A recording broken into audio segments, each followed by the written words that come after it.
gjatë deri e fundit që ishte ndërmjetësit Tritani dërguar nga zonja Kallash, e cili sugjerimin e parta duhet sa më shpejt krijoni institucionet dhe duhet përballeni me implementimin qoftë të marrëveshjeve teknike apo detyrimin nga marrëveshjet e fundit.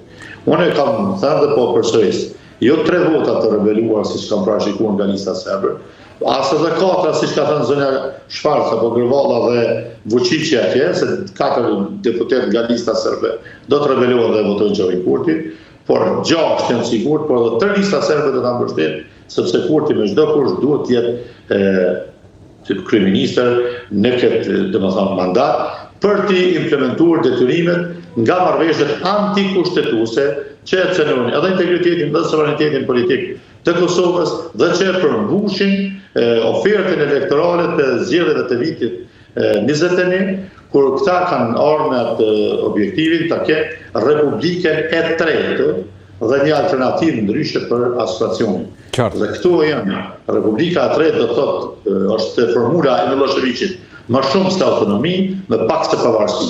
Pra Republika e tretë, që besoj se e tretë do të urrështu pas Serbisë dhe Republika Srpskës në Bosnë, e cila është ashtu në proces të shpërbërjes Bosnës dhe shkutjes e bashkimit në një farë federate me Serbi, dhe asociacioni që ka një statut të Bashkimit Evropian që promovon atë një autonomi territoriale politike, domethënë një subjekt paralel me Kosovën e jo një hierarki me pushtetin në Kosovë. Pra këtu janë rreziqet që presin Kosovën nga çfarëdo partneriteti dhe mbështetje e Kurtit për çat drejtues i qeverisjes. Megjithatë, duke qëndruar te ftesa, zoti Berisha, të paktën Lumira Atbixhiku për gazetarët ka thënë se qëndrimet e LDK-s njihen tashmë prej kohësh, kështu që ndoshta edhe nuk bëhet ky koalicion, apo jo?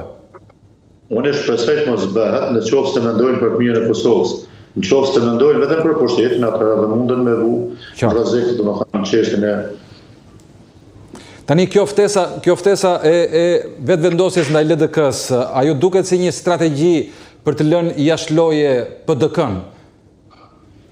Jo, nuk është edhe as për ta lënë jashtëloje, sepse për ta PDK është përcaktuar tani të jetë parti opozitës, dhe vetëm ofertë që ka bërë që bashkë me opozitën të provojnë shansin e dytë, se nuk mund të jetë PDK.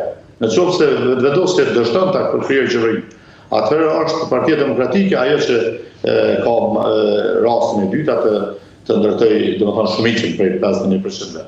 Problemi është më thellë. Këto letra nuk kanë asgjë qëllim tjetër përveç se krijimin e asaj narratives publike se ja unë jam ai lideri konstruktiv që po ofroj shanse dhe mundësi që të krijojmë stabilitet politik, ta bëjmë qeverinë të kalojmë vjetën, kurse këta janë partitë që po refuzojnë. Dhe pastaj të tërheqat paralele me listën serbe, se janë serbët që refuzojnë dhe janë partitë opozitare që refuzojnë.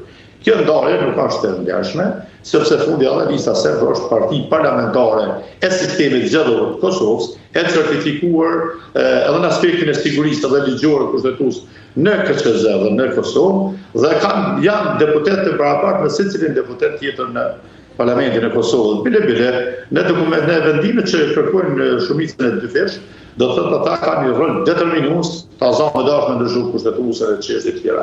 Kështu që edhe përkundër faktit kjo është jep efektin populist, efektin në masa, do të thonë njerëzit e pranojnë këto si një retorikë që mundet pastaj me u kushtuar partive opozitare, zaten edhe me këtë lloj retorikash, me këto propagandash edhe kanon pushtet.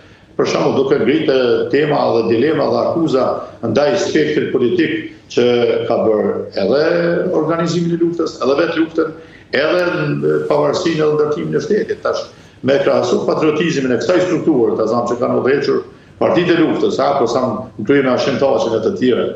Dhe kësaj narrative që po mundohet me ngrit Albin Kurti, i cili në atë periudhë ka qenë në emrin e brezme Albin Kurti, në fakultet kemi qenë, do të thonë kemi studiuar në njëjtën kohë.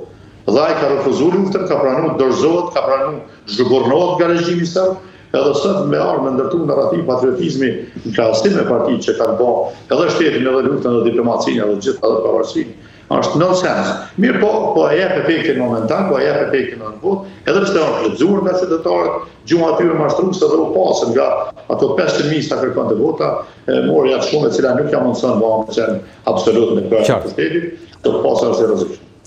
Zoti Berisha, kam një pyetje. Përse emri i Albulena Haxhiut është kaq i kontestueshëm? Albulena Haxhiu gjatë lëvizjes ose karrierës saj politike, po që kushtimesh karrierë, rrugtimit politik, në shumë veprime ka treguar jo integritet.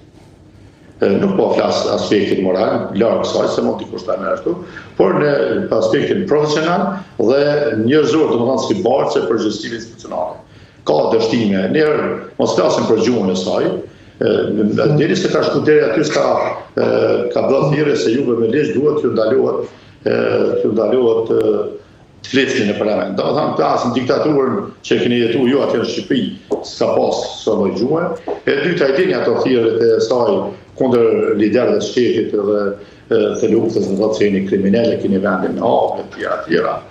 Pastaj e dini se kanë miratuar disa ligje të cilat kanë qenë kundërshtim në kushtetutën, i ka rrëzuar dhe Komisioni i Venecias dhe ka ka insistuar në implementimin e tyre, ose vettingun, ligjin për vettingun, ose për departamentin, byron e hetimeve tjera, ja ka rrëzuar Komisioni i Venecias, ja ka rrëzuar gjykata kushtetuese dhe kjo prapë ka sjellë vetë ka thonë kjo do të implementohet. Domethënë ka treguar një lloj arrogancë në raport me institucionet, në raport me atë që quhet kushtetutë, rreth kushtetues i Kosovës, kushtetueshmëri dhe ligjshmëri, por edhe në raport me mekanizma të kontroll që i trajtojnë këto konflikte brenda shtetit, dhe ka treguar një arrogancë, ka treguar papjekurik, jo seriozitet, dhe një person që është rrezikshme të bartë përgjegjësi që kanë peshë si që është pozita e kryetarit të vendit që një moment vakant në presidencë mund të jetë edhe presidenti i shtetit. Po një person i tillë, unë mendoj se është më të mirë në Kosovë që të bllokohet dhe të pamundsohet me ardhur deri në pozita.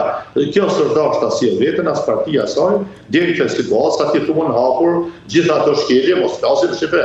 Ne kemi jetuar 100 vite në regjimin e Miloševićit të Serbisë. Pra se vjetra që të regjimin Miloševićit. Dhe jemi popull i vogël, dim rrugtimet e specifikt, koketimet e gjanat, që nuk është mirë me pru vetën dhe në këtë pozitë. Do të me rishtiku vetë, mi bërë ilustracion vetë, edhe pastaj me ditë se ku e ke pozitë dhe mundësi, dhe i ku mund është me shku në një hierarki shtetërore. Tani, në këto lojra politike që bëhen, pra ftesa për herë të tretë e Kurtit ndaj Abdit Xhikut, pyetja ime është roli i nismës dhe i Fatmir Limaj ku mbeti, apo dobësohet tashmë që futen të mëdhenjt në lojë? Po, shifë, Limaj e ka bërë përsaktimin e vetë, çfarëdo qëndrimi që të mbajë tani e tutje, gjuha me cilën është shfaq, atëherë kur është përfolur më shumë për në mundësi për afrimin e vetëvendosur dhe Kurtit, besoj se e ka trasu tani perspektivën politike e tij. Domthonë nuk e shoh më përveç se në një shkrije në vetëvendosje, siç ka Belista Guxha, apo ajo zonës Kusori, nuk ka mundësi operimi tutje.